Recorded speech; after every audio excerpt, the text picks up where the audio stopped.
তো hello guys, আজকে আবার একটা ব্লগ ভিডিও আরম্ভ করলাম। কিন্তু আমার খুব শরীর খারাপ আছে, ডাক্তার দেখাইতে যাবো সিউড়িতে। তো বাজারে তরকারি নিয়ে চলে এলাম, মুরগি, দেশি মুরগি মাংস, আর ওইদিকে বিক্রি করছে মাছ।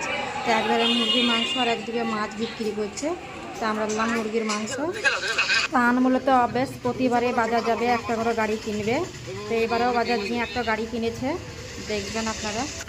তো ওই ভিডিওগুলো ছিল কালকে। আজকে আবার কালকে শরীর খারাপ ছিল, ওই জন্য ভিডিও করা হয়নি। তো আজকে করবো ঝিঙে পোস্ত। তো ফার্স্টে আলুগুলো কেটে নিয়েছি, তারপরে এদিকে নিয়ে নিয়েছি ঝিঙে 500 গ্রামের মতন। তো ওই ঝিঙে গেলাই কেটে পরিষ্কার করে নেবো। তো এদিকে একটা করেছি, আর কত বাদ যেছে।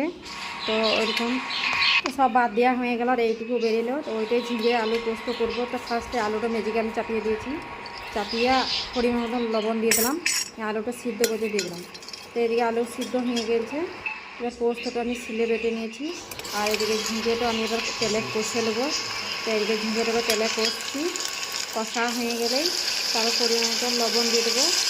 লবণ দিয়ে তো ঝিঙেটা কষে কষে একটু জল বেরোলে এবার আলুগুলো সিদ্ধ করা আছে, এই আলুটা দিয়ে কষে নেবো। কষে পরিমাণ মতন জল দিয়ে দেবো। তারপরে যে পোস্তটা বাটা আছে সে পোস্তটা দিয়ে দেবো। তো এদিকে আলুগুলো আমার দেওয়া হয়ে গেল। এবার আলুটাকে দিয়েও ভালো করে কষিয়ে নেবো।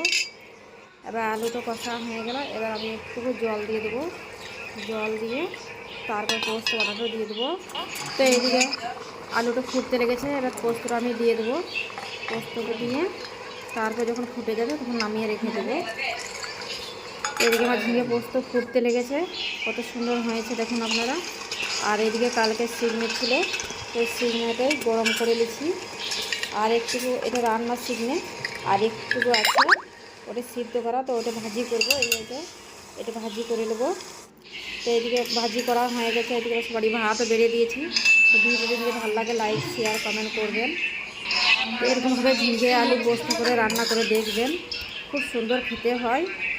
কিন্তু আমাদের ছোটো থেকে আমার মারাও এভাবে রান্না করে আমাদেরকে দিয়েছে, তো খুব খেতে ভালো লাগে, ওই জন্য আমি করি।